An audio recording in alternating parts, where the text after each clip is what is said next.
Hello dear students. आज मैं लेके आई हूँ भूमंडलीकृत विश्व का बनना, इसका दूसरा भाग। अब तक आपने देखा कि किस तरह से भूमंडलीकृत यानी कि पूरी दुनिया एक विलेज की तरह हो गई थी, किस तरह बनी है, जो अभी हम लोग इकोनॉमिक्स में देखते हैं कि ग्लोबलाइजेशन, प्राइवेटाइजेशन, ये किस तरह से इतिहास इसका क्या है, किस तरह से लोग एक दूसरे जगह से बसते गए और साथ ही साथ बीमारियां भी गई, उसके बाद उपनिवेश भी बनते गए। आज हम देखेंगे कि 19वीं शताब्दी में किस तरह से भूमंडलीकृत विश्व बना। तो इसमें हम देखते हैं कि 19वीं शताब्दी आते आते क्या हो गई थी, सांस्कृतिक, आर्थिक, राजनीतिक हर तरह की चेंजेस आ रहे थे। और अर्थशास्त्री क्या बोलते हैं, किस किस तरह का प्रभाव होता है भूमंडलीकृत में। इसमें पहला प्रभाव होता है वस्तु का, जैसे कि गेहूं, चावल वगैरह। इतिहास में पहले प्राथमिक वस्तुओं का ही ज्यादा आदान प्रदान होता था, तो वस्तु का प्रवाह। दूसरा था श्रम का प्रवाह, लोग नौकरी खोजने के चलते एक जगह से दूसरी जगह जाते थे। और तीसरा था पूंजी का प्रवाह, यानी कि जिस जगह रेलवे बनाना, कारखाने बनाना या नए नए चीजों में पूंजी का इन्वेस्ट करना होता था, तो पूंजी का प्रवाह। ये तीन तरह के प्रवाह होते थे। उसके बाद हम देखेंगे कि विश्व अर्थव्यवस्था का किस तरह से उदय हुआ। अभी तक इतिहास में जो हम लोग पढ़ रहे हैं कि क्या क्या चीजें आई है ना, बीमारी आई और उसके बाद नए नए टेक्निक्स आए, नए नए सामान आए, लेकिन किस तरह से इसका उदय हुआ वो हम देखते हैं। 19वीं सदी में ब्रिटेन जो है पूरे दुनिया पे राज करता था। तो 19वीं सदी में क्या हुआ, ब्रिटेन की आबादी बहुत ज्यादा बढ़ गई और इसके साथ उद्योग के साथ साथ क्या हुआ, कृषि उत्पादों की मांग बढ़ी। आप लोग जानते हैं कि इंडस्ट्रियल रिवोल्यूशन या औद्योगिक क्रांति जो है वो कहाँ हुई, ब्रिटेन में हुई। तो इसके साथ साथ क्या हो गया, औद्योगिक सामानों के साथ साथ कृषि उत्पादों का भी, गेहूं, ब्रेड वगैरह का दाम, ये सब भी बहुत ज्यादा डिमांड होने लगा। कॉर्न, जो भुट्टा वगैरह जो हम लोग खाते हैं, तो कॉर्न का भी यहाँ पे क्या हो गया, बहुत ज्यादा मांग होने लग गया क्योंकि आबादी बढ़ गई थी। तो इस कारण जो पूंजीपति थे, पूंजीपति या भूमि श्रमिक, ये लोग जो बड़े बड़े किसान थे, उनके दबाव में आकर के कॉर्न लॉ लगा दिया गया सरकार द्वारा। तो इसका बहुत जोर से विरोध किया गया उद्योगपतियों द्वारा और शहरी लोगों द्वारा। तो इससे क्या हुआ कि कॉर्न लॉ वापस ले लिया गया। कॉर्न लॉ जब हटाया गया तो बहुत सारे लोग क्या हुए, बेरोजगार हो गए, क्योंकि अब वो कृषि क्षेत्र में अब क्योंकि कृषि क्षेत्र में क्या हो गया कि ये का दाम घट गया, जो भी कॉर्न का दाम था वो घट गया। इससे बहुत सारे लोग क्या हो गए, बेरोजगार हो गए, क्योंकि इसमें ज्यादा प्रॉफिट था नहीं, तो लोग कमी आने लगे इसमें। उसके साथ 19वीं सदी के मध्य में औद्योगिक क्रांति बहुत तेज हुई, ब्रिटेन में बहुत सारी चीजों का आविष्कार होने लग गया। इसके साथ साथ आय बढ़ने से उपभोग भी बढ़ने लग गया। तो लोग क्या किए, अमेरिका, ऑस्ट्रेलिया, पूर्वी यूरोप, रूस इत्यादि की जमीनों को क्या किया जाने लगा, साफ किया जाने लगा। साफ करके वहां खेती की जाने लगी। और उसके बाद रेलवे, और जब उत्पादन होगा तो उसके साथ साथ क्या होगा, रेलवे का भी विस्तार करना पड़ेगा, क्योंकि अनाज को एक जगह से दूसरी जगह पहुंचाने के लिए, तो रेलवे की गोदियां। उसके बाद फिर बहुत सारे संस्थान भी बसाए गए। तो इसके लिए क्या जरूरत थी, एक वित्तीय संस्थान की। तो लंदन में एक वित्तीय संस्थान की भी स्थापना हुई।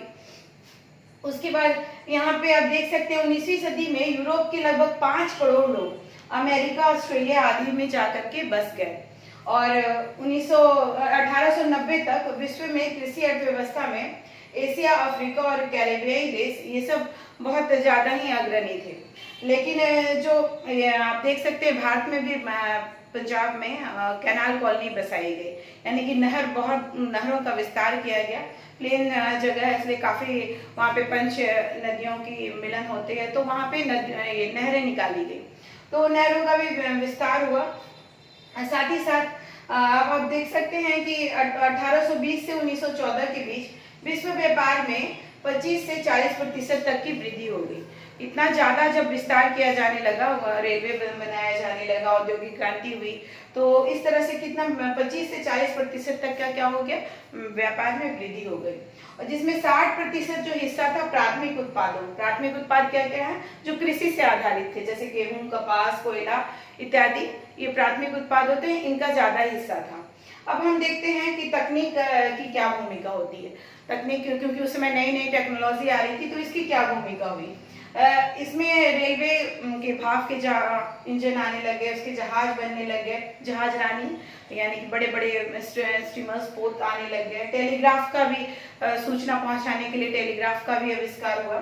साथ ही साथ 1870 के बाद जो मांस के एक था, पहले क्या होता था, जहाज से मांस को सिर्फ जानवरों को ही चढ़ा दिया जाता था, तो रास्ते में क्या होते थे, बहुत सारे जानवर मर भी जाते थे और बहुत मतलब ये बर्बाद भी हो जाता था उससे, और जगह भी काफी छेकते थे। तो अब क्या किया जाने लगा, रेफ्रिजरेशन का जब आविष्कार हुआ तो जानवरों को वहीं पे जगह पे ही जहाँ से एक्सपोर्ट किया जाता वहीं पे काट करके उसको पैकेजिंग की जाने लगी, क्योंकि रेफ्रिजरेशन की सुविधा थी। इस कारण जब बहुत ज्यादा इसका निर्यात होने लगा तो ब्रिटेन के जो गरीब लोग हैं, जो पहले सिर्फ आलू और ब्रेड पे ही रहते थे, उनको अब पौष्टिक भोजन जैसे मक्खन है, मांस वगैरह, ये सब भी मिलने लग गया। तो इस तरह से लोगों का लिविंग स्टैंडर्ड भी बढ़ा। उसके बाद हम देख सकते हैं 19वीं सदी के आखिरी में उपनिवेशवाद किस तरह से, जब आप देख रहे हो कि हर तरफ क्या क्या किया जाने लगा, बस्तियां बसाई जाने लगी, खेती के लिए जमीन साफ करने लग गए, तो उपनिवेशवाद भी बहुत ज्यादा बढ़ गया। अफ्रीका, वहां भी उस महादेश को भी छुआ जाने लगा। आप देख सकते हो अफ्रीका का अगर आप मैप देखोगे तो उसमें देखोगे कि स्केल से लगता है कि लाइन खींचा हुआ है, और वो सचमुच इसी तरह से ही है। जर्मनी में आप देख सकते हो कि 1885 में बर्लिन में एक बैठक हुई, तो वहां जो शक्तिशाली देश थे जैसे कि ब्रिटेन, फ्रांस, बेल्जियम, स्पेन वगैरह, इन्होंने क्या किया, स्केल से मतलब लाइन बाई लाइन इन्होंने अपने उपनिवेशों को बांट लिया। इस तरह से आप ये जो अमेरिका का जो अफ्रीका का जो मैप है, ये इन्हीं की देन है, उपनिवेशवाद की ही देन है। उसके बाद 1890 ईस्वी तक अमेरिका भी काफी शक्तिशाली होने लग गया था, तो उसने भी इस उपनिवेशवाद में अपने कदम बढ़ा दिए थे। उसके बाद हम देखते हैं रिंडरपेस्ट या मवेशी प्लेग, एक बीमारी है जो पशुओं में होती है। तो 1890 में यह बीमारी कहाँ फैली, अफ्रीका में फैली, ये एशिया वगैरह में भी थी। तो ये बागानी खेती और खदान का दोहन कर, इसमें क्या था ना कि जो अफ्रीकी लोग होते हैं वो पशुओं पे बहुत ज्यादा, मतलब अगर उनके पास खेती के लिए जमीन है और थोड़े बहुत पशु है तो वो अपने आप को बस सेटिस्फाइड समझते हैं, उन्हें ज्यादा लोभ नहीं होता है। वो लोग जितना भी लालच दिया जाता था तो वो लोग लालच में आते ही नहीं थे। तो ये लोग परेशान हो गए, जो उपनिवेशवादी लोग थे वो परेशान हो गए, तो उन्होंने किस तरह से ये रोग इसमें यहाँ पे फैलाया। उसके बाद उनके पशु बुरी तरह मरने लग गए। इस कारण अब उनके पास रोजी रोटी का जब साधन नहीं बचा तो मजबूरी में वो क्या करने लगे, खदान वगैरह में काम करने लग गए, बागानों में काम करने लग गए। तो इस तरह ये बीमारी भी, या मवेशी प्लेग या रिंडरपेस्ट, ये भी बहुत ज्यादा असर डाला। उसके बाद देखिए भारत से अनुबंधित श्रमिकों का जाना है ना, तो अनुबंधित श्रमिक जिन्हें गिरमटिया मजदूर कहते हैं, हमारे यहाँ इनकी कहानी बहुत ज्यादा सुनाई जाती है। पूर्वी उत्तर प्रदेश, बिहार इत्यादि के लोग जो है वो बाहर जाते थे, इन्हें ले जाया जाता था क्योंकि उनकी गांव में इनकी स्थिति बहुत ही खराब रहती थी। तो इन्हें अनुबंध पे, कॉन्ट्रैक्ट पे ले जाया जाता था कि 2, 4, 5 साल के लिए इन्हें दूसरे देश जैसे फिजी है, गुयाना है, सूरीनाम वगैरह है, तो यहाँ पे इन्हें खेती करने के लिए ले जाया जाता था। सॉरी, कॉन्ट्रैक्ट इतना ज्यादा ये हार्श होता था कि ये लोग बेचारे बाहर निकल ही नहीं पाते थे, और साथ ही साथ इनको क्या करना होता था कि ये बहुत ज्यादा काम इनको हार्श रूप से लिया जाता था, तो इन्हें पूरा पेमेंट भी नहीं मिलता था।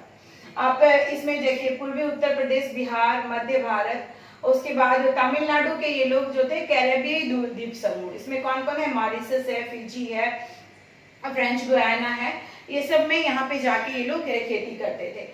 और ये लोग नई नई यहाँ पे पर्व, जैसे ये मुहर्रम ये लोग मिलके मनाते थे, तो उसे एक जुलूस का नया नाम दिया गया। उसके बाद रास्ता फलियानबाद है, और या फिर चटनी म्यूजिक, ये सब ये गिरमिटिया वाले लोगों की देन है। और साथ ही साथ ये इतनी ज्यादा दयनीय व्यवस्था थी कि 1921 ईस्वी में इसे खत्म कर दिया गया।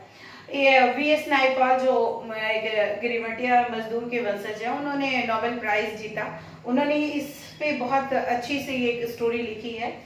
तो इस तरह से हम देखते हैं कि ये अनुबंधित श्रमिक भी भूमंडलीकृत व्यवस्था की ही देन है। उसके बाद विदेश में भारतीय उद्यमी, अभी आप देख रहे थे कि किस तरह से व्यापार हो रहा था, तो उद्यमी भी जैसे शिकारपुरी, श्रॉफ, चेट्टियार या हैदराबादी सिंधी ये काफी रिच होते थे। इन्होंने देखा कि अब पूरी दुनिया में व्यापार बढ़ रहा है, तो ये 1860 के दशक के मध्य में क्या करते थे, दक्षिण और पूर्वी एशिया में ये निर्यात के लिए क्या करते थे, कर्जे देते थे और बंदरगाह वगैरह में अपने एम्पोरियम स्थापित करते थे।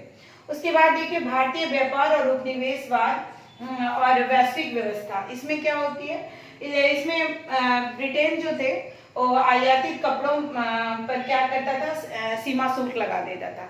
भारत के कपड़े बहुत ज्यादा, मलमल के कपड़े या ये जो भी थे वो बहुत ही फेमस थे और हमेशा भारत क्या करता था, सूती कपड़ों का जो निर्यात करता था तो व्यापार अधिशेष में ही रहता था ब्रिटेन से। तो इन लोगों को ये चीज रास नहीं आई, तो सीमा शुल्क इन्होंने बढ़ा दिया ब्रिटेन में। 1870 के दशक में 3% जो आयात होता था और 1812 से 71 के बीच में 5 से लेकर 35%, देख रहे हो आयात मतलब कितना ज्यादा बढ़ गया।